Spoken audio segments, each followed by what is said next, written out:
We're going to be looking at a documentary based on a best-selling book called The Bible Unearthed and exploring the field of biblical archaeology.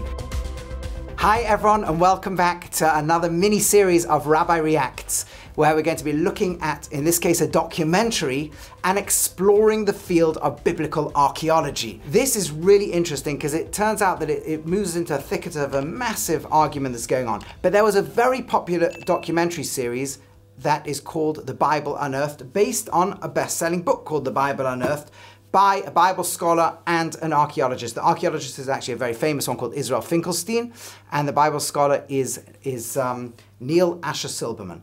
Now we're going to be looking at what they say. This documentary contains many different arguments and we're going to launch in pretty quickly. But let me just introduce it by saying they are part of a school known as the Biblical Minimalists. Now the school of biblical minimalism begins, it's difficult to pinpoint exactly where, but pretty much around the year 1968. That year in the Copenhagen University, two Bible scholars, the more famous of whom was called Niels Peter Lemche, wrote articles pretty much beginning the argument that we should assume almost all the Bible is non-historic. That's kind of the argument. Its most prominent presentation decades later is in this book and this documentary, at least the most popular in terms of public perception of it all. And I want to go through and analyze bits of the arguments that are made and talk about other perspectives and what somebody who's more traditionalist in their approach to Torah might argue back. And along the way, I think we're going to discover some very fascinating and very interesting things. Now, we're going to jump into this video about 10 minutes, 50 seconds in. There's been a long introduction where the narrator, David Gassman, sort of has been telling us that the old traditional way was to assume the Bible's correct, but now we've got this new modern scholarship, and here we are. The approach has still not completely disappeared. But in recent years, researchers have opened up a new path that has transformed archaeology into an independent scientific discipline.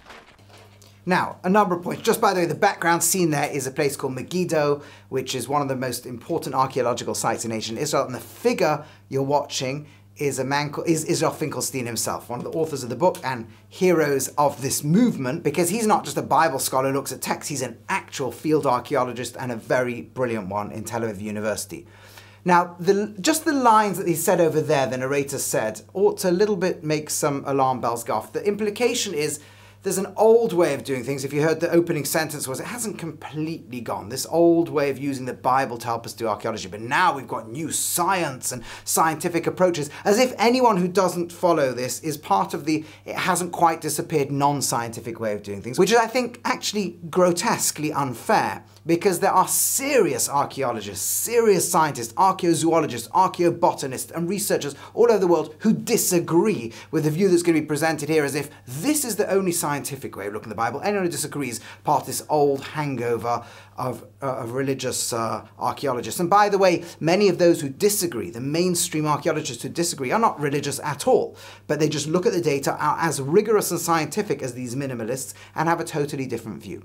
Okay, but let's now carry on the walk through Megiddo with Israel Finkelstein and with the commentary of David Gassman.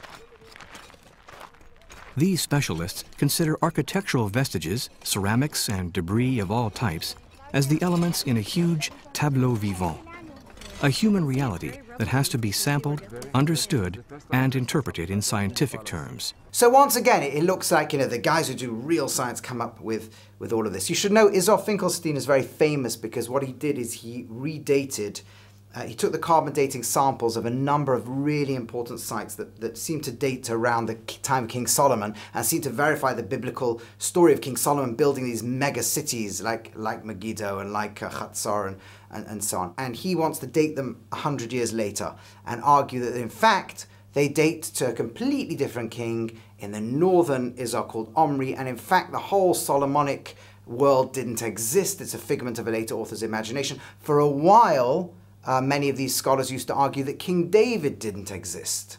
And that was just part of a later author's imagination, and science has sort of shown us how to redate everything and so on. It turns out this is very controversial, and as we're going to look and come up with certain points along the way, we will see the arguments, very strong scientific and archaeological arguments against this approach and against this view. So this is kind of an introductory video. In the next few videos, what we're going to do is look at very specific arguments and specific claims that are made and show the other side that isn't being presented here in this documentary. And like I say, along the way, we get hopefully a nice, exciting journey into the world of biblical minimalism and biblical maximalism. I did show you the book and documentary that's famous for biblical minimalism. If you're interested in a view of biblical maximalism, again, there's a lot written on both sides. This is a great introductory book, taking a completely opposite view by a very esteemed Assyriologist and Egyptologist, a man called Kenneth Kitchen, who wrote towards the end of his life on the reliability of the Old Testament, where he presents a totally different view.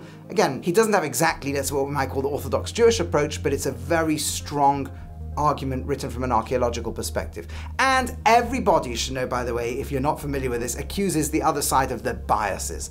The fact that the minimalist school started just after Israel's Six-Day War and included some prominent figures who were very anti-Zionistic, and kind of this argument that ancient Israel's history never existed prompts many more traditionalists to say, you see, they're just a lot of anti-Zionists there, or anti-traditionalists, and vice versa. A lot of the minimalists would argue, yes, the maximalists are either locked in their religious biases or their traditional bias or nationalist biases. So everybody's accusing people of bias here. But we're hopefully going to at least be able to look at some archaeological arguments and learn quite a lot, hopefully, about the time the Torah is written.